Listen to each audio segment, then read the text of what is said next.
뉴스다이브에서는 첫 광고하는 비교원입니다. 지금 화면에 보시면 너무 큰 글씨로 적혀있네요. 128만 원. 자, 3년 이상 같은 인터넷 통신사 사용 중이라면 비교원 한번 생각해 보시기 바랍니다. 뭐 대부분의 약정 서비스로 뭐 인터넷, TV, 정수기 렌탈 등등을 쓰실 텐데 약정이 다 된 상황에서도 유지하고 계시다면 갈아타면 이 비교원을 통해서 갈아타면 그만큼의 혜택이 있습니다. 인터넷 TV 신규 가입 시에는 48만 원, 휴대폰 구입 시에는 최대 50만 원, 정수기 렌탈 시에는 최대 30만 원, 이렇게 해서 도합 최대 128만 원까지 혜택이 가능합니다. 또 본인이 가입하고 지인 추천을 하시면 한 명당 4만 원씩 이마트 상품권을 주신다 그래요. 근데 2명 하면 8만 원, 3명 하면 12만 원 쭉쭉 올라가는 거죠. 보안 사고가 지금까지 한 건도 없었던 비교원이고요. 8억 원 보증보험 가입으로 믿을 수 있는 비교원입니다. 인터넷, TV, 또 휴대폰, 정수기 비교원에서 함께 하시면 좋겠습니다. 전화번호는 1670-2571 상담이 가능하고요. 고정 댓글 또 네이버에서 비교원 검색 후에 상담하시면 되겠습니다. 많이들 이용해 주시고 공소기각 얘기도 좀 해보겠습니다. 네. 공소기각이 뭔지 일단 법조인들이 설명 좀 해주십시오. 이제 공소기각은 이제 절차, 이제 뭐 관할이나 이런 절차 사항의 문제를 삼아서 이제 공소기각 결정을 재판부가 하는 건데 예. 뭐 과거에도 그 하나 좀 기억하시자면은 지기현 재판장이 뭐 관할이 어쩌고 저쩌고 했던 그 구속 취소 인용 결정 아마 기억하실 텐데 예. 그때 걱정했던 게 이거 앞으로 공소기각 결정하는 거 아니야? 이 우려거든요. 그래서 지금 이 사법부가 상당히 공소기각 결정에 대해서는 아주 극도의 예외로서만 인정을 해왔었는데 지금 최근에 일련의 과정을 좀 보면 이 공소기각이라는 결정을 좀 남발하고 있는 거 아닌가. 이 실무에서는 굉장히 보기는 좀 힘든 케이스다라는 말씀. 제가 드립니다. 계속 방송에서 그 얘기를 많이 들어요. 법조인들이. 그러니까 무슨 예를 들어서 공소시효가 도과해가지고 그러니까 어쩔 수 없이 이건 재판이 안 된다라고 해서 공소기각하는 것은 왕왕 있을 수 있는데 사건 자체가 날조가 됐거나 아니면 수사 자체 그러니까 공소장 자체가 허접해가지고 공소기각이 되는 것은 유성 간첩 사건 관련했을 때 그 조작 사건 그것도 그 첫 번째 사건이 아니라 뒤에 이제 보복 기소했던 내용이 있습니다. 그걸 가지고 공소기각을 한 걸 두고 다들 제가 아는 변호사 적어도 이분들은 자신 실무에서 처음 본 거라 그랬어요. 그러고 나서 최근에 아까 얘기했던 국토부 서기관 그리고 윤영호 전 통일교 세계본부장 그리고 김혜성 집사 게이트 이 사람들이 판판이 공소기각이 나옵니다. 갑자기 문득 기억나는 게 예전에 시험 준비할 때 사법시험 준비를 할 때 되게 옛날이겠네요. 예, 굉장히 옛날이죠. 그래서 잊어먹고 있다가 지금 떠오른 건데 공소기각 파트 설명하던 강사가 이 부분은 대충 보고 넘어가세요. 안 물어봐요. 안 쓰이니까 실무에서 안 쓰이니까 안 물어봐요. 그래서 잘 몰라요. 근데 이번에 줄줄이 나오고 있어요. 왜 이런다고 보세요? 일단 아까 이제 오윤혜 씨도 합당한 얘기를 제기를 했는데 이 김건희 특검의 수사에서 가장 큰 공백이 뭐냐면 실제로 김건희를 끊어주려고 했기 때문에 했는지 어쩌는지까지는 알 수가 없지만 김건희가 누구인지에 대한 정의가 안 나와 있어요. 그러니까 무슨 얘기냐? 김건희가 어떤 사람이고 어떤 일들을 저질렀길래 벌였길래 왜 김건희한테 잘 보이려고 통일교에서 가방을 갖다 주고 왜 김건희한테 잘 보이려고 부장검사라는 사람이 김건희 취향을 물어보면서 그림을 사고 이런 게 우리는 막연하게 V0라는 얘기도 하고 김건희가 실세였다 이렇게 얘기를 하고 있지만 법적으로 김건희가 실제로 지금까지도 뉴스를 보면서 아 김건희가 그래서 그런 청탁을 받고 나서 누구에게 어떻게 연락을 해서 누구를 움직여서 이런 일을 벌였다 드러난 게 있어요? 하나도 없어요. 그러니까 그 연결고리가 아예 끊겨 있어요. 수사 과정에서도. 그런 상태로 재판을 넘겨놓으니까 법원에서 야 이거랑 김건희랑 김여성 공소기각이 딱 그런 사례인데 예. 우리가 봤을 때는 대기업들이 184억 원이라도 하는 돈을 김여성이라는 사람이 만든 자본장치 상태의 회사에 왜 투자를 할까? 김건희가 뒷배에 있었기 때문에. 그러면 법적으로 이걸 연결을 시키려면 적어도 그 회사들 중에 누구와 김건희와 연결고리가 나온다든가 그 회사의 사주를 만났다든가 투자를 했다거나 문자라도 주고받다 이런 게 나와줘야 되거든요. 없어요. 아무것도 없어요. 그냥 막연하게 김건희 보고 했겠지. 이렇게 재판에 넘기니까 이런 꼴이 나는 거예요. 근데 저는 지금 가장 큰 문제가 사법부의 이중 기준이라는 생각이 들어요. 그러니까 우리가 유권 무죄라고 하는데 지금은 권력이 있을 때 무죄 나오는 게 아니라 유건 무죄. 건의와 한 편이면은 무죄가 나와버리는 거예요. 아, 요거 조금 전에 저기 매부쇼에서 했던 것 같은데. 야, 2번까지 이제 써보거든요. 와, 너무 돌려놨는데. 안 되면 제가 이제 다음번부터는 절대 안 합니다. 오케이. 알았어요. 예, 오늘 걸렸어. 네. 네. 보시네요. 그래서 어쨌든 핵심은 김건희와 패밀리면은 그냥 무죄를 때려버리는 이런 사법부의 이중 기준이 문제 아니냐라는 생각이 들어서 사실은 조이대 체제하에서 지금 사법부의 문제점을 하나 지적할 수밖에 없는 거고 또 하나는 특검이 수사와 기소를 완전 엉망으로 한 겁니다. 이게 민중기 특검에서 한 사건들인데 결국은 권력농단 사건이면 김건희라는 V제로를 가운데다 놓고 윤석열의 신분을 이용한 거 아닙니까? 예. 윤석열과 김건희를 공범으로 해서 나머지들은 사실상 다 그 소위 말하는 잔잔하게 잔잔바리로 좀 그렇지만 아무튼 손과 발의 역할로서 예. 본인들의 이권을 함께 향유한 거거든요. 근데 지금 이게 문제가 뭐냐면 검찰도 쪼개기 기소를 해줍니다. 다 이렇게 슬라이스를 내서 쪼개주고 사법부는 쪼개져 있으니까 또 무죄나 공소기각으로 좀 빠지는 그렇죠. 상당히 서로 지금 이상한 티키타카를 네. 하고 있어요. 그럼 결국 누가 수혜를 보느냐? 결국 윤건희 쪽에서 수혜를 예. 보는 이런 상황이라 지금 내란진압이 더 어려워지는 거거든요. 그래서 저는 지금 이게 뭔가 그 혐의 적용도 뇌물로 다 봐야 되고 과거의 최순실 사건에서는 그렇죠. 경제 공동체로 다 뇌물로 싹 다 잡아넣었었는데 네. 지금은 뭐 알선수재다 내지는 뭐 정치자금법 위반이다 내지는 뭐 청탁금지법 뭐 이런 식으로 완전히 범죄 혐의도 싼 티켓들을 다 끊어주다 보니까 아니 가뜩이나 지금 특검의 그 솜방망이 기소도 화가 나 죽겠는데 이게 지금 법리 구성도 완전히 엉망으로 해서 오히려 사법부에게 이 지금 무죄로 주는 판결을 더 정당화시켜주는 이런 이상한 상황 아닌가. 그렇죠. 민중기 특검은 왜 그런 건데요? 그 김건희 특검 때 네. 뭐 검사들이 뭐 집단 반발하기도 했었고 뭐 민중기 특검이 무능해서 뭐 조직 장악이 안 돼서 이랬을 수도 있겠습니다만은 결과로 말하는 거 아닙니까? 아니, 그렇죠. 프로들이 과정에서도 문제는 중요하지만 결국 결과로 국민들 앞에 할 수밖에 없는 거라서 네. 저는 이 부분에 대해서는 특검도 결코 자유로울 수 없는 빵점이네 빵점. 그런 그렇게 상황으로 따지면. 저는 보여집니다. 지금 다 그래서 문제인데. 지금 이 이야기가 이렇게 나오고 주목을 해야 되는 건 2차 종합특검이라고 봐요. 2차 종합특검도 특히나 김건희 특검에서 남아있던 내용들 또 해야 될 게 많잖아요. 그러면 결국은 기소를 하고 공소를 유지해 가면서 재판을 치러야 될 텐데 지금 이런 판이라면 2차 종합특검은 제대로 할 수 있을까? 걱정이 되는 것도 사실이고 여기 한 발 더 나가자면 2월 19일 지기현 판사가 진행할 윤석열 그 사형 구형됐던 1심 선고에 대해서 내란 우두머리 혐의에 관련된 여기에서 뭐 이런 뭐 무죄 혹은 공소기각 등등이 나오지 말란 법이 없지 않느냐.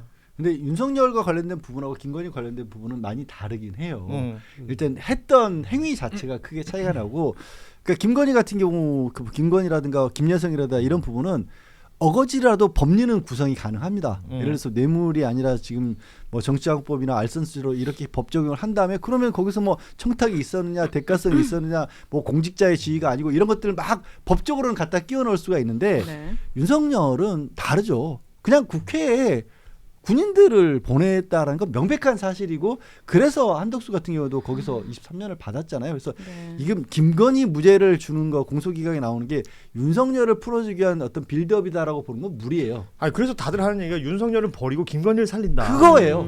지금 이 얘기들을 하는 거 아닙니까? 그러면 이게 우리가 김건희 특검 아니에요 이름이? 네. 이름도 김건희 특검. 이름이 김건희 특검인데 김건희 특검 때문에 이제 재판에 붙여졌던 예용들이 다 아니래. 공소기각이래. 심지어 김여성 같은 경우에는 그 김건희 특검의 수사 범위 바깥이다라고 재판부가 판단한 거 아닙니까?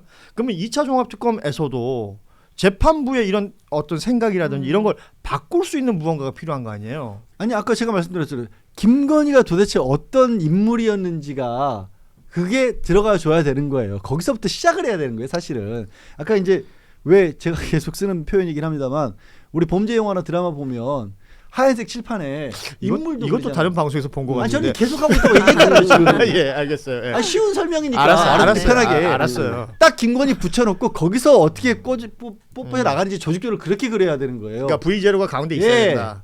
제가 이 얘기하면서 저도 다른 방송에서 했던 얘기인데 지금 가장 억울한 건 최순실이 아니겠는가. 재심 청구할 판이에요. 예. 그래서 오인성 판사 데리고 와라. 그래서 막 지금. 저는 그 수많은 김인태. 법조인들에게 물어보고 싶은 거예요.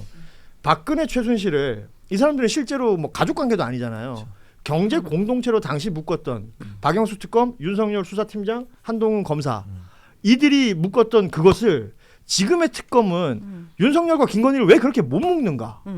아니 안 묶는 거죠. 아, 그러니까. 의지의 문제고 그때 당시에 그러니까 말 그대로 의제 문제다. 그렇죠. 그러니까 윤석열 당시 세력들이 그 법리를 만들어 가지고 국정농단 수사를 했거든요. 네. 그래놓고서 지금은 또 윤석열의 연장 세력들이잖아요. 이자들이 범행을 저질러 놓고 박근혜 최순실보다 더한 국정농단을 저질러 놓고 자기들은 또 그 법리를 안 적용시켜가지고 지금 빠져나가는 이런 이율 배반의 모순의 예. 상황으로 지금 가고 있는 거거든요. 그래서 저는 여기에 대해서 저는 반드시 우리 사회가 이제는 깊이 고민하고 전 사법부가 뭐 한두 건일 때는 우리가 예외로 볼 수 있지만 이게 연타석으로 한 5건 정도 이럴 수 지금 어떤 있습니까? 경향성이 보이거든요. 그러니까요. 예. 그래서 저는 지금쯤이면 이제 우리 사회가 고민을 해야 되는 게 자꾸 뭐 사법개혁이라는 제도개혁으로 이거를 풀려고 해서는 저는 안 되고 이 휴먼 에러에 대해서는 반드시 저는 발본색원을 하고 단죄를 해야 전 다른 판사들도 눈치를 본다고 보거든요. 예, 예. 아니 제도개혁을 저도 하자는 입장이지만 지금 같은 전시 상황에서 제도개혁 하자 그러면 판사들이 자기 턱 밑에 칼끝이 옵니까? 그게 아니니까 전혀 두려워할 이유가 없는데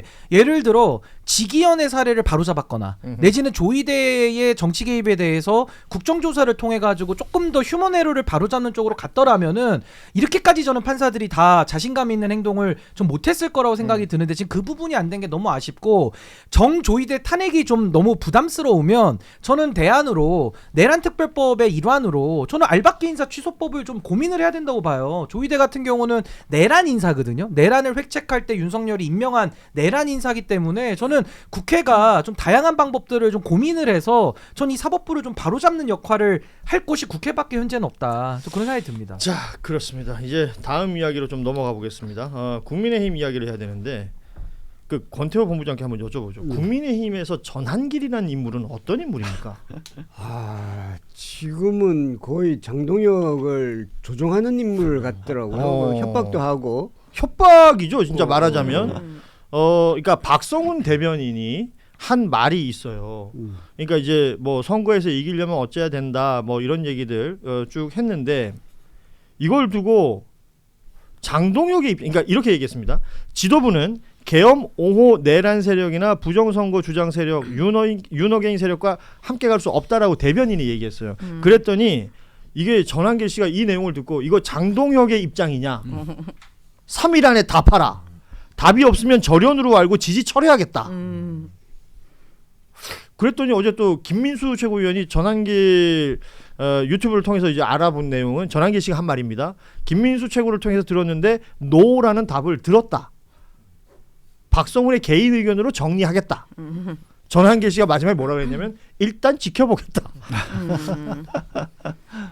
뭐예요? 그냥 당이 웃음꼴이 된 거죠. 웃기는 꼴이 된 거죠. 이게 이제 모성 전략의 이제 한계에 온 거죠. 사실은 장동혁 대표가 이 저기 윤어게인 세력을 등에 업고 대표가 됐기 때문에 거기서 이제 벗어나지를 못하는 거죠. 이제. 그러니까 계속해서 이게 이 부분이 반복되고 그리고 자기가 조금 이제 선거를 하려면 그래도 조금 중도표를 잡아야 되겠거니라고 하면 그때마다 또 브레이크가 걸리고 이도저도 못하고 아마 그래서 그냥 선거에 지는 한이 있더라도 이 세력을 놓지 못하겠다는 쪽으로 정리되지 않을까라는 그런 그래서 이제 와서 생각이 중도를 들어요. 잡아요.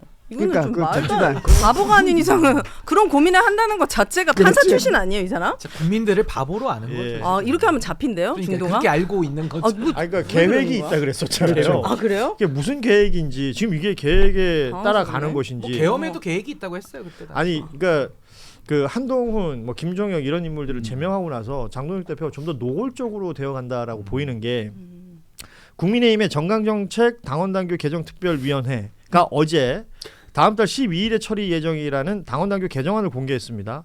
요 내용을 보면 있는 그대로만 보면 인구 50만 명 이상의 기초단체장은 중앙당에서 공천한다. 그리고 최고위원들이 지방선거 출마를 위해서 사퇴를 하게 되면 공석을 보궐선거로 채운다. 이게 이제 적혀있긴 이렇게 있지만 네. 그 안을 들여다보자면 그러니까 50만 명 이상의 기초단체장이라고 하자면 서울로 치자면 뭐 송파나 강남 이렇게 해서 소위 말하는 친한계 혹은 비당권파들이 있는 곳 그리고 국회의원들도 그렇잖아요. 뭐 비례든 지역구든 따지고 보면 그러니까 송파 쪽에 뭐 박정훈 의원이나 뭐 김건식, 뭐 배현진 이런 인물들이 의원이거나 당협위원장이고 그리고 고동진 뭐 이 인물도 강남에서 지금 국회의원을 하고 있으니까 이런 사람들이 관리해야 될 지역에 대해서 공천 중앙에서 하겠어 라고 얘기를 한 거고 최고위원들이 출마해서 자리가 비면 보궐로 채우겠다. 이게 최고위원 4명이 동시에 나가버리면 장동혁 체제가 망가지는 거 아니에요. 비대위로 바뀌는 거죠. 그것을 그렇죠. 자기 사람들로 끼워 넣겠다. 라는 얘기 아닙니까? 그리고 오. 공천에서는 지금 배현진 서울시당 위원장에 대한 징계 예. 이것도 지금 배현진 그 의원이 갖고 있는 공천권 다 회수하겠다라는 아주 그렇게. 일맥상통하는 그런 지금 장동혁 체제의 전략으로 좀 봐야 되겠죠. 장동혁의 전략이겠지만 장동혁의 전략이 아닌 게 지금 국민의힘에 세력 내지는 주주라고 하는 사람들이 결국에는 윤호개인 세력이라는 게 여기서 드러나 버린 거예요. 그리고 그걸 그냥 이거는요 다른 사람들 누구를 탓할 것도 없는 게 국민의힘이 자초한 일이에요.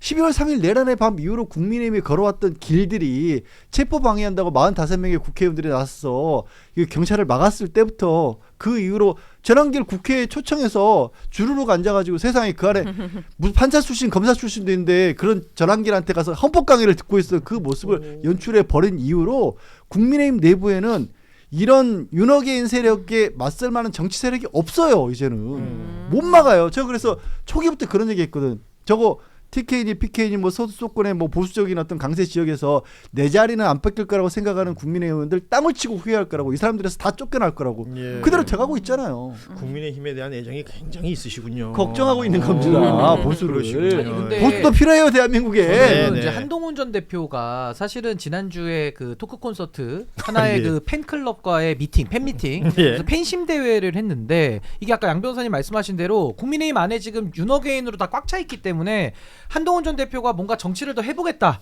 이 당을 바꾸겠다라고 하면요 팬심 대회를 할 때가 아니라 전당대회를 거기서 해야 되는 거예요. 당을 만들어서라도 이거를 대적을 해야 되는 건데 당에서 나올 생각도 안 해. 또 그 안에서는 세력으로 뒤집을 수도 없어. 한 명 한 명씩 이제 각계격파 당하는 거거든요. 그러니까 답이 없는 거죠. 그러니까 답이 없는 상황에서 그냥 이 상황에서 보수의 종말을 우리가 그냥 이제 관전하고 있는 거 아니냐. 보수의 종말이라는 책의 저자이기도 합니다. 이제 2년 아. 전에 보수의 네. 종말. 언제 종말해요? 명저. 언제 종말? 보수는 언제 종말하냐고요. 네, 대표님. 이렇게 엉망인데 이게 빨리 돼야 언제 보수 종말을 종말할 수 있어요. 하냐고요. 정바세가 빨리 돼야 좀 되니까. 더 힘을 써주세요. 가입을 좀 부탁드립니다, 우리 오윤회. 네. 정말. 오늘 오윤의 컨디션 좋습니다. 저는 제 분량을 다 채운 것 같아가지고 저 아니야, 지금 아니야. 얌전히 있습니다. 가만히 있어봐요. 예. 자 지금 국민의힘의 상황이 이렇다. 그래서 이제 장동혁 대표가 하고 있는 어떤 여러 가지 이제 당무에 관련해서 보면 그 고성국이라는 유튜버의 이야기대로 뭐 한동훈 제명, 김종혁 제명, 뭐 배현진에 관련된 이야기 이런 것들이 계속 연결되고 있다라는 의혹들도 나오고 있잖아요. 제가 성이 고시라서 그 고시성 가진 사람들 이제 자꾸 누구랑 엮거든요. 그러니까 최 씨랑 고 씨가 있으면 최고 막 이렇게. 그러니까 고 씨하고 장 씨가 있으면 고장이거든. 지금 그런 분위기라는 거예요. 이거 좀 유머라고 한 방금 거예요. 만드신 지금. 것 같은데. 고장인데. 네. 이걸 지금 때 악수라고. 유머라고 한 거예요 아니, 지금. 그게 아니라 내가 악수죠, 보니까 오늘 네. 오윤회가 너무 셌다. 내가 너무 세. 네. 먹히지 않습니다. 자, 네. 뉴스다이브에서는 첫 광고하는 비교원입니다. 지금 화면에 보시면 너무 큰 글씨로 적혀 있네요. 128만 원. 자, 3년 이상 같은 인터넷 통신사 사용 중이라면 비교원 한번 생각해 보시기 바랍니다. 뭐 대부분의 약정 서비스로 뭐 인터넷, TV, 정수기 렌탈 등등을 쓰실 텐데 약정이 다 된 상황에서도 유지하고 계시다면 갈아타면 이 비교원을 통해서 갈아타면 그만큼의 혜택이 있습니다.